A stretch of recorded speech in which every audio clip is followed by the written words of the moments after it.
I want to talk for just a minute about what Telemachus gets out of his journey abroad. In book 3, he goes to see Nestor, his father's companion from the Trojan War, and he goes at the instruction and guidance of Athena. Athena, for no apparent reason, says he has to go seek out some information from his father's friends. Maybe they will know something. Of course, she knows everything about where Odysseus has been, and she can come up with better ways of cluing Telemachus in on this information. But she says he has to go and take this journey. Why? Why? It's not easy to get around. It raises concerns. Obviously, people are going to notice that he is missing. They ultimately do. The suitors do, and they figure, oh, okay, he must be up to no good. Maybe he's going to raise an army against this so that he can come back and kill us all. So it is not the prudent move to go from that standpoint. But she insists he goes anyway, and he does go. He is 20 years old. He has never been never been away from home, so to speak. He is obviously still somewhat infantilized within the home. His nurse Eurycleia still tucks him in at night. Why does he go? What does he get out of it? That's what you need to bear in mind as you begin reading this chapter, this book, because it becomes apparent what the examples he sees while on the road provide him. As always, consider stuff right at the beginning.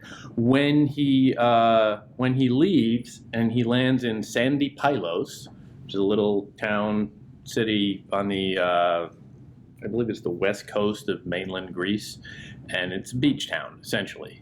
So you see all that Sandy Pylos stuff. And there have been a lot of really great archaeological finds in the last couple of decades there.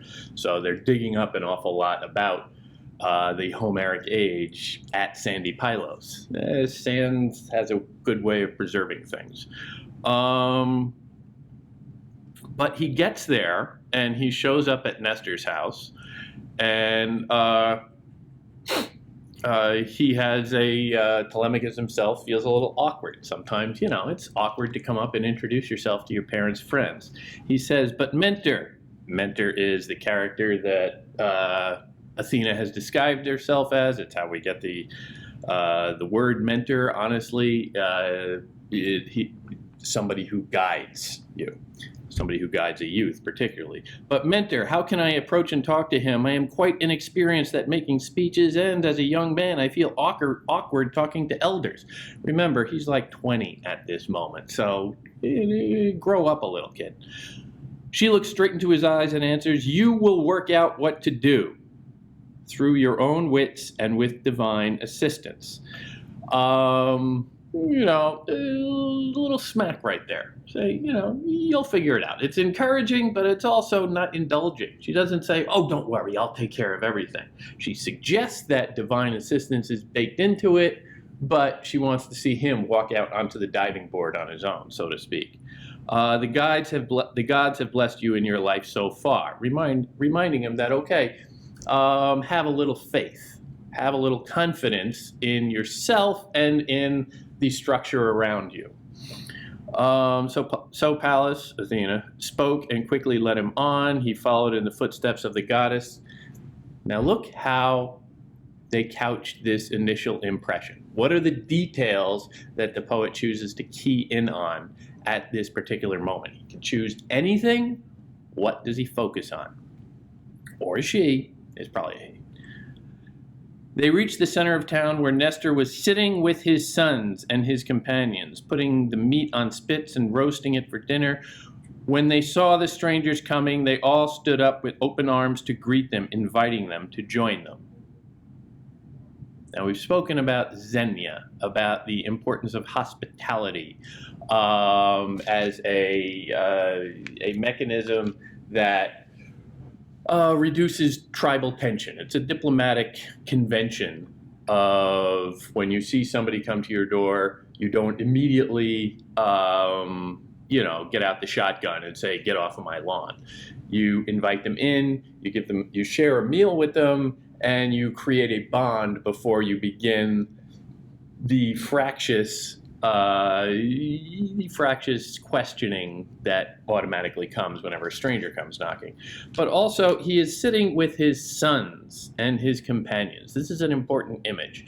The picture of the old man, and Nestor is an old man. Throughout the Iliad, he is an old man. He's kind of a grandfather figure throughout the Iliad. He doesn't go out and fight necessarily, but he's the sage old man that they bring in for counsel, and he's always giving advice and stuff like that. He can be a little long-winded at times, and every now and then you get a sense that the other Homeric heroes are rolling their eyes at him throughout the Iliad because he likes long speeches, and he tends to think, his long speeches are the most important thing of the war. But here he is, this image of him, an old man surrounded by his sons and his companions, the center of that world, the patriarch. And this is an important image. The patriarch is at the center of his life. The entire city revolves around him. In this instance, it's the entire household around him. And thus, since he is the king, it sort of radiates outward. But he is at the center. He is the patriarch. And this is important. This will be hosted as a kind of ideal throughout. And this is what Telemachus has never experienced. Telemachus has always had the absent patriarch, the absent father. He doesn't feel, and we have just showed, he has just admitted, he feels awkward in those grown-up roles. He doesn't want to wear the big boy pants just yet. He is uncomfortable in that role. So he needs to understand it. He needs to see it. It is a core characteristic of Greek tribal life at the time. So how would he have any notion of it unless he goes out of town?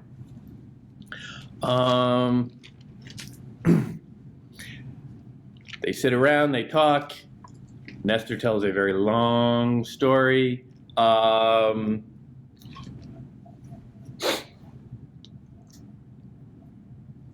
Nestor gives him various points little nuggets of wisdom, perhaps never more so, I would say, and a really neat little encapsulation between like lines 3:10 and like 3:15 or something like that.